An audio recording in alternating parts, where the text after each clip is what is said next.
अस्सलाम वालेकुम फ्रेंड्स, उम्मीद है कि आप सब खैरियत से होंगे। और आज का जो हमारा टॉपिक है वो है चैप्टर 15 होम्योस्टेसिस। मैंने जो फेडरल बुक से रीडिंग करवाई थी homeostasis, mechanism of homeostasis, osmo regulations, तो मैं चाह रही हूँ कि उससे जो इम्पोर्टेंट की पॉइंट्स जो मैंने आपसे कहा था कि आप साथ साथ लिखते जाएँ, तो आप वो भी कर लीजिएगा, ठीक है। और बाकी मैंने ख़ुद सिंध, फेडरल, पंजाब, इन सब की ना मतलब जो की पॉइंट्स हैं ये आप समझ लीजिए कि इसमें ना मैं वो तमाम की पॉइंट्स आपको बताऊंगी, जिसकी वजह से ना फिर आपको वो की पॉइंट्स ना इस तरह से इनकी ना एक अलग से वीडियो मिल जाएगी, जिस वजह से आपको ज़्यादा उसको मेमोराइज़ करना क्या हो जाएगा, बहुत ईजी हो जाएगा, ठीक है। सो इसी वजह से ये जो इम्पोर्टेंट पॉइंट्स थे, क्योंकि मैंने तो बुक की रेटिंग आपको पता है बहुत डिटेल में कराती हूँ। हाँ, जो MCQs बेस पॉइंट्स होते हैं मैं आपको बताती हूँ कि ये ऐसा MCQs आ सकती है ये चीज़, लेकिन उसके बावजूद मैंने ये की पॉइंट्स जो कि फेडरल से प्लस सिंध, पंजाब के PK, ठीक है, इन तमाम सी की पॉइंट्स जो है ना आप समझ लें कि इन तमाम सी की पॉइंट्स लिए गए हैं। और मैं अभी आपको ये की पॉइंट्स यहाँ पे और दोबारा से समझाऊंगी ताकि वो तमाम बातें जो है दोबारा से रिकॉल हो और आप लोग को ये तमाम चीज़ें दोबारा से क्या हो जाए, मेमोराइज़ हो जाए। और ये बार बार जब आप ये बातें मैं आपसे डिस्कस करूँगी, ठीक है, सो ये जब मैं बोलूँगी कि ऐसा MCQ आ सकती है, मैंने की पॉइंट्स लिए हैं, सो ये आपकी लॉन्ग टर्म मेमोरी में शिफ्ट हो जाएंगी तमाम बातें, ठीक है। सो स्टार्ट करते हैं। स्टार्ट करने से पहले वो स्टूडेंट जो इस चैनल पर नए हैं, सो काइंडली चैनल को सब्सक्राइब कर दें और लाइक का बटन प्रेस करना ना भूलें। और जो FB पर और मुख्तलिफ जो पेजेस हैं उन पर जो डिफरेंट ग्रुप्स हैं उसमें ज़रूर शेयर कीजिए। हो सकता है कोई ऐसा हो स्टूडेंट जिसको इसकी ज़रूरत हो, ठीक है। सो हमारा जो है चैप्टर 15 होम्योस्टेसिस, इसके की पॉइंट्स हमें डिस्कस करने हैं, ठीक है, टॉपिक बाय टॉपिक डिस्कस करेंगे। और ये जो है फ़र्स्ट टॉपिक जो होगा, जैसे मैंने फ़र्स्ट टॉपिक फेडरल बायोलॉजी में मैकेनिज्म ऑफ होम्योस्टेसिस पर पढ़ाया था, इसी तरह से मैं की पॉइंट जो है सबसे पहले मैकेनिज्म ऑफ होम्योस्टेसिस के ही क्या करूँगी, डिस्कस आउट करूँगी। सो की पॉइंट डिस्कस करते हैं। Mechanism of homeostasis, the internal environment is form by circulating organic liquid, ठीक है। ये कह रहे हैं कि जो इंटरनल एनवायरनमेंट है इस फॉर्म होता है बाय सर्कुलेटिंग ऑर्गेनिक लिक्विड, एक सर्कुलेटिंग ऑर्गेनिक लिक्विड होता है इनटू द बॉडी। सो वो क्या होता है, ये मैं वो स्टूडेंट जिन्होंने मेरे लेक्चर सीक्वेंस में देखे होंगे फेडरल बायोलॉजी के, सो उसमें मैंने बताया था कि इनटू द फ्लूइड जो होता है, ऑर्गेनिक फ्लूइड जो होता है, सर्कुलेटिंग ऑर्गेनिक फ्लूइड जो होता है, उसे हम लिम्फ या प्लाज्मा कहते हैं। सो ये इस तरह से की पॉइंट्स बनाए गए ना कि ये एज ए MCQ इस तरह से पूछे जा सकते हैं।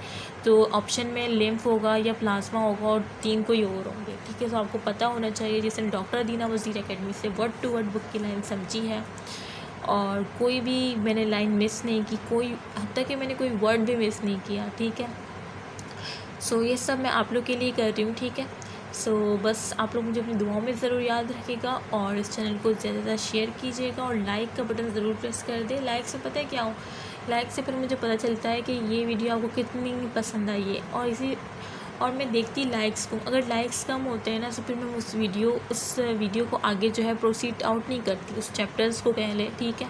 क्योंकि जब आपको पसंद नहीं आ रही, आपने लाइक का बटन नहीं प्रेस नहीं किया, सो क्या फ़ायदा आगे बनाने का, ठीक है। मुझे तो वो बनाने ना जो आप सबको ही ज़्यादा पसंद आए, और आप सबको जब पसंद आएंगी तो आप लाइक करेंगे, तो जिस वीडियो के लाइक सबसे ज़्यादा होते हैं मैं उसी वीडियो को आगे प्रोसीड करती हूँ, क्योंकि मेरा मकसद क्या है, आप लोगों को जो अच्छा लग रहा है, ठीक है। सो आप लोग को जो अच्छा लग रहा है इसका मुझे किस तरह पता चलेगा, सो ये इसका मुझे इस तरह पता चलेगा क्योंकि लाइक का बटन दिया हुआ है, लाइक करेंगे तो मुझे पता चलेगा, नहीं करेंगे तो फिर भी मुझे पता चल जाएगा कि पसंद नहीं है, सो मैं स्टॉप आउट कर दूँगी। इसी तरह से इस वीडियो को भी मैं अगर आपको ये पसंद आ रही है, लाइक ज़्यादा होंगे, सो जब भी मैं इसकी पॉइंट्स को आगे प्रोसीड करूँगी देन मैं इसको क्या कर दूँगी, स्टॉप आउट कर दूँगी। अच्छा, तो बस यही है कि मैं बताया था और मैंने मैकेनिज्म ऑफ होम्योस्टेसिस में बताया था कि ऐसा MCQ पूछे जा सकता है ये। So the internal environment is form by circulating organic liquid, वो क्या है, लिम्फ और plasma. The tendency to regulate internal condition, जो टेंडेंसी है ना रेगुलेट करने की, इंटरनल कंडीशन को रेगुलेट करने की जो टेंडेंसी है वो क्या है, मैं आपसे पूछ रही हूँ, बताएं वो क्या है जो इंटरनल इंटरनली जो है अल्लाह ताला ने एक सिस्टम रखा हुआ है जो कि रेगुलेट करता है कंडीशंस, ठीक है, जो कि वेरी करती है आउटर साइड पे। सो इस समय बता चुकी हूँ इन द लेक्चर में। सो पता है होम्योस्टेसिस कहलाती है जो टेंडेंसी है ना, ये होम्योस्टेसिस मैकेनिज्म है जो कि रेगुलेट करता है इंटरनल कंडीशन को। सो homeostasis hypothalamus is in fore brain is the body, यानी हाइपोथैलेमस जो है जो कि फोर ब्रेन में पाया जाता है, ठीक है। वो क्या कहलाता है, बॉडी का थर्मोस्टेट कहलाता है। ये भी मैंने कहा था कि एज MCQ पूछा जा सकता है, ठीक है। सो ये फेडरल की बुक में एज अ लाइन लिखी हुई है। सो वो स्टूडेंट जो फेडरल नहीं पढ़ रहे, सो कोई होगा जो अच्छा स्टूडेंट होगा वो अंदाज़ा लगा लेगा कि हाइपोथैलेमस थर्मोस्टेट ही होता है, जबकि सिन टेक्स्ट बुक में बिल्कुल लाइन मेंशन नहीं है, ठीक है। सो यही है कि hypothalamus in fore brain is a body thermostat कहलाता है। Hypothalamus stimulate posterior pituitary lobe to release, यानी हाइपोथैलेमस क्या करता है, स्टिमुलेट करता है पोस्टीरियर पिट्यूटरी लोब को कि वो क्या रिलीज़ करे। जाहिर सी बात है पोस्टीरियर पिट्यूटरी लोब से जो है क्या रिलीज़ होगा, एंटी डायरेटिक हार्मोन ADH। और ये कब रिलीज़ होगा, ये रिलीज़ होगा जब वाटर की शॉर्टेज होगी, ठीक है, वाटर की कमी होगी बॉडी में। सो ADH रिलीज़ होगा और ये जो है सिक्रीट आउट होगा डिस्टल करोनिड ट्यूब्यूल्स पर और कलेक्टिंग डक्ट्स पर, और वहाँ से जो है वाटर एब्जॉर्ब होगा और बॉडी को जहाँ पे ज़रूरत है वहाँ पे जो है थ्रू सर्कुलेटिंग फ्लूइड जो है पहुँच जाएगा, ठीक है। सो ये एंटी डायरेटिक हार्मोन और पोस्टीरियर पिट्यूटरी लोब से ऑक्सीटोसिन भी रिलीज़ होता है। सो ऑप्शन में तो ज़रूरी नहीं है ना कि दोनों ही दे, पेयर की शक्ल में भी दे सकते हैं, तो आपको यही टिक करना होगा, ठीक है। अगर लग दे तो ADH को टिक करना होगा, ऑक्सीटोसिन भी देख सकते हैं, ठीक है। हाइपोथैलेमस स्टिमुलेट्स करता है, यानी हाइपोथैलेमस स्टिमुलेट्स करता है किसको, पोस्टीरियर पिट्यूटरी लोब की वो रिलीज़ करे ADH, ठीक है। अच्छा, मेंटेनेंस ऑफ वाटर ये मैं बता चुकी हूँ और दोबारा से तो मैंने ये रिपीट कर सकती ना, फिर मैंने इतना रिपीट कर रही हूँ ताकि आपको वो चीज़ें जो है ना वो रिकॉल्स हों, और जिसने वो लेक्चर्स अटेंड नहीं किया है ना वो जाके पहले वो देख लें, क्योंकि यहाँ पे मैं इतना डिटेल में तो नहीं बता सकती ना जितना मैंने वहाँ पे बताया है। अच्छा, कहाँ थे हम, maintenance of water in body, जो वही बात आ गई, मैंने आपको यहाँ पे दोबारा से बता दिया। देखिए यहाँ पे लिखी हुई है जो मेंटेनेंस ऑफ वाटर जो है, ठीक है, मेंटेन करना वाटर को इन अ बॉडी में बाय ADH के ज़रिए, एंटी डायरेटिक हार्मोन या वैसोप्रेसिन भी कहते हैं इसको, इसका दूसरा नाम लिख लें, ठीक है, क्योंकि वैसोप्रेसिन आ गया तो आप तो हक्के बक्के बैठ जाएंगे भाई वैसोप्रेसिन तो पढ़ा ही नहीं। So vasopressin ADH anti diuretic hormone ये एक ही इसका नाम है। ADH का तो पता चल रहा है कि एंटी डायरेटिक हार्मोन, लेकिन इसका दूसरा वैसोप्रेसिन है, ठीक है। So as an example of, ये किसकी एग्जाम्पल है, जो मेंटेनेंस वाटर है ना बॉडी में, कि ADH जब सिक्रीट होगा, जिसकी शॉर्टेज हो गई वाटर की तो ADH सिक्रीट हुआ, उसने एब्जॉर्ब करवाया वाटर की, तो ये किसकी एग्जाम्पल है, नेगेटिव की या पॉजिटिव की। जाहिर सी बात है नेगेटिव फीडबैक की है ना, क्योंकि रिवर्स इफेक्ट है ना उसका, कि पहले शॉर्टेज थी वाटर की, लेकिन जब ADH रिलीज आउट हुआ पोस्टीरियर पिट्यूटरी लोब से, उसने डिस्टल करोनिड ट्यूब्यूल्स और कलेक्टिंग डक्ट पर एक्ट किया और वाटर को एब्जॉर्ब किया, और वाटर को दोबारा से क्या कर दिया, उसकी वाटर की जो कंसनट्रेशन है उसको बैलेंस कर दिया इन द बॉडी। सो ये क्या हो गई, एक नेगेटिव रिस्पॉन्स आया, ठीक है। मतलब जब वाटर की कंसनट्रेशन बैलेंस हो गई इन द बॉडी, उसके बाद वही जो ADH ने नेगेटिव रिस्पॉन्स दिया है हाइपोथैलेमस को कि अब जो है आप सिग्नल देना बंद कर दें, क्योंकि अब जो है बॉडी में वाटर की कंसनट्रेशन क्या हो गई है, बैलेंस हो गई है, अब मज़ीद ADH को रिलीज़ करना बंद कर दे। सो ये क्या हुआ, रिवर्स एक नेगेटिव फीडबैक गया है ना, कि बस बंद कर दे, अब हो गई वाटर की कंसनट्रेशन में, इस वजह से नेगेटिव फीडबैक, किसकी एग्जाम्पल है, नेगेटिव फीडबैक, ठीक है। तो ये तमाम बातें मैं एज अ डायग्राम तो ये सब मैं बता चुकी हूँ। फेडरल चैप्टर 15 होम्योस्टेसिस का फोल्डर मिलेगा आपको प्लेलिस्ट में, वहाँ से जाके देख लें। अच्छा, फिर भी मैं इतना बता रही हूँ, the part of nephron which become permeable by secretion of ADH। देखो वही बात आ रही है जो मैं आपको समझा रही हूँ बार बार। तो जो मैं मेरी वर्डिंग पे ना, ये जो मैं बता रही हूँ डीप में जाके, इससे भी आ सकते हैं MCQ। देखें वही बात आ रही है कि जो पार्ट ऑफ नेफ्रॉन है जो कि परमेबल है, मीन जहाँ से आप वाटर की रीएब्जॉर्प्शन करा सकते हैं। तो ADH अभी मैंने बताया था कि वो कहाँ जाएगा रीएब्जॉर्प्शन कराने के लिए, कलेक्टिंग ट्यूब्यूल्स या कलेक्टिंग डक्ट के लिए, ठीक है, एंड डिस्टल करोनिड ट्यूब्यूल्स या डिस्टल करोनिड ठीक है। तो ये कलेक्टिंग ट्यूब्यूल्स और डिस्टल कन्वोल्यूट ट्यूब्यूल्स पे जाके एक्ट करता है, वाटर की रिवोल्यूशन कराता है ADH, ठीक है। The negative feedback mechanism result in reversal of the direction of change. ये जो नेगेटिव फीडबैक है वो क्या किसकी रिजल्ट होता है, रिवर्सल ऑफ द डायरेक्शन। ये डायरेक्शन जो है चेंज वो एक रिवर्स चेंज लेकर आता है ना, इन डायरेक्शन रिवर्स हो जाती है उसकी। सो यही एक डायरेक्शन चेंज, एक ही बात है, reverse of the direction of change.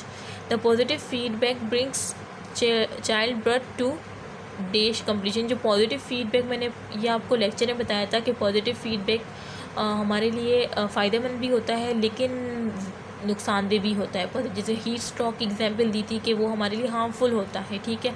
Body का टेम्परेचर एक तो खुद इंक्रीज़ हुआ होता है, ऊपर से पॉजिटिव फीडबैक मिलता है और मज़ीद इंक्रीज़ हो जाता है, ठीक है। सो ये तमाम डिटेल में बात कर चुकी हूँ, जाके लेक्चर अटेंड करें, ठीक है, जिससे नहीं किया अटेंड। और ये तो मैंने हार्मफुल एग्जांपल दी थी हीट स्ट्रोक की, और दूसरी जो मैंने यानी पॉजिटिव फीडबैक सिर्फ हमारे लिए हार्मफुल नहीं होता, कहीं कहीं जगह पे हमारे फ़ायदेमंद भी होता है, जैसे चाइल्ड बर्थ में हो गई, ठीक है। चाइल्ड बर्थ की एग्जांपल दी थी, ठीक है, जब बेबी की डेवलपमेंट होती है इन द मदर बॉडी। सो इस तरह से पॉजिटिव फीडबैक जो है वहाँ पे हेल्पफुल साबित होता है, ठीक है। वो भी सब मैं बता चुकी हूँ इन द लेक्चर में, ठीक है। सो वही कह रहे हैं कि positive feedback brings child birth to completion, यानी चाइल्ड बर्थ कम्प्लीशन में पॉजिटिव फीडबैक क्या करता है, अहम किरदार अदा करता है, ठीक है। और ये इसके एग्जाम्पल में बहुत डिटेल बता चुकी हूँ, जाके लेक्चर अटेंड करें।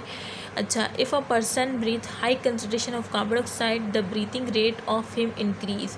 और ये बता चुकी हूँ कि अगर कोई इंसान हाई ब्रीथ कर रहा है, ठीक है, मतलब जैसे मैंने बताया था उसमें पॉजिटिव फीडबैक एग्जांपल, ये भी एक हार्मफुल एग्जांपल है, जिससे कि सर्दियों में हीटर लगाते हैं आप लोग, और गांव में तो बहुत ज़्यादा ये मिलता है, इस्लामाबाद में भी, क्योंकि जब मैं गई थी 2020 में तो वहाँ पे बहुत ज़्यादा हीटर और कमरे जो है रूम बंद करके रखे थे। बहुत ज़्यादा सर्दी होती है इस्लामाबाद में तो, और उस तरह से नॉर्थ राजस्थान में तो बहुत ही ज़्यादा होती है। सो जो जहाँ पे जो ठंड मकामात है वहाँ पे हीटर वगैरह कराची में बहुत कम इस्तेमाल करते हैं, क्योंकि यहाँ पे तो सर्दी का नामो निशान ही नहीं होता।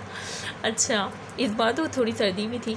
अच्छा, तो मैं क्या कहना चाह रही थी कि कार्बन डाइऑक्साइड जब हीटर लगा के आप लोग दरवाजे बंद कर देते हैं कि अभी सर्दी हो रही है, और हीटर लगाएं फिर पूरा दिन पूरी रात लगाए हुए, तो इससे क्या हो रहा है, हीटर से क्या प्रोड्यूस हो रही है, कार्बन डाइऑक्साइड प्रोड्यूस होती है। और कार्बन डाइऑक्साइड हमारे लिए क्या है, नुकसानदेह है। हम कार्बन डाइऑक्साइड को रिलीज़ आउट करते हैं, ऑक्सीजन को इन करते हैं। जब कार्बन डाइऑक्साइड की कंसनट्रेशन रूम में बहुत ज़्यादा हो जाएगी और आप उसी रूम में ब्रीथ आउट कर रहे होंगे, मीन्स सांस ले रहे होंगे, सो क्या होगा, जब आप सांस ले रहे होंगे, ब्रीथ इन कर रहे होंगे, तो कार्बन डाइऑक्साइड को इनटेक कर रहे होंगे ज़्यादा से ज़्यादा। क्यों? क्योंकि आपके इन्वायरमेंट में कार्बन डाइऑक्साइड की कंसनट्रेशन क्या हो गई है, बढ़ गई है।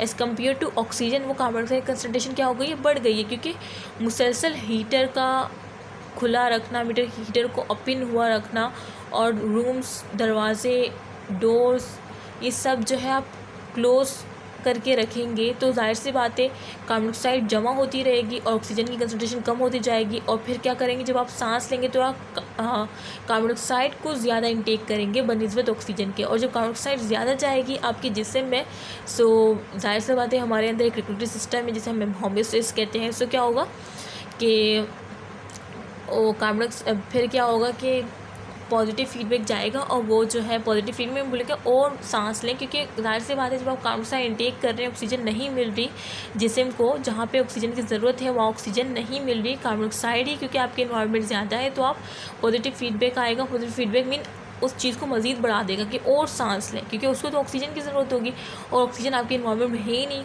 कार्बन डाइऑक्साइड होगी ज़्यादा से ज़्यादा, तो आप कार्बन डाइऑक्साइड को मज़ीद इंटेक करेंगे, और फिर मज़ीद फीडबैक आएगा कि और सांस लें, फिर आप मज़ीद इस तरह से सांस लेते जाएंगे और हद तक कि डेथ हो जाएगी पर्सन की, ठीक है। सो ये बहुत ही ज़्यादा हार्मफुल है, इससे पर्सन की डेथ भी कोज हो सकती है। सो इसी वजह से इससे बच्चे, हाँ हीटर लगाए पर थोड़ा सा रूम को फिर खुला भी रखा करें, और या कोई खिड़की खोल के रख लें, ठीक है, ताकि फ़्रेश एयर आती जाए, कार्बन डाइऑक्साइड रिलीज़ आउट होती जाए, ठीक है, एक्सटर्नल इन्वायरमेंट में। सो ये जो है इस तरह से जो है ये पॉजिटिव फीडबैक की एग्जांपल थी कि person breathe high concentration carbon breathing rate of him increase, कि जब पर्सन जो है हाई कंसंट्रेशन जो है कार्बन डाइऑक्साइड की ब्रीथ करेगा, ठीक है, तो उसकी ब्रीथिंग रेट क्या होगी, इंक्रीज़ होगी या डिक्रीज़ होगी, अभी बताया है इंक्रीज़ होगी ना, क्योंकि पॉजिटिव फीडबैक होगा कि वो जब ऑक्सीजन नहीं मिल रही तो बोलेगा और ऑक्सीजन लो और ऑक्सीजन लो और ऑक्सीजन होगी नहीं उसके इन्वायरमेंट में, कार्बन डाइऑक्साइड को इनटेक करता जाएगा, वही मैसेज बार बार आता जाएगा कि और ब्रीथ करें, जिसकी वजह से पर्सन की क्या हो जाएगी, आखिरकार डेथ कोज हो जाएगी।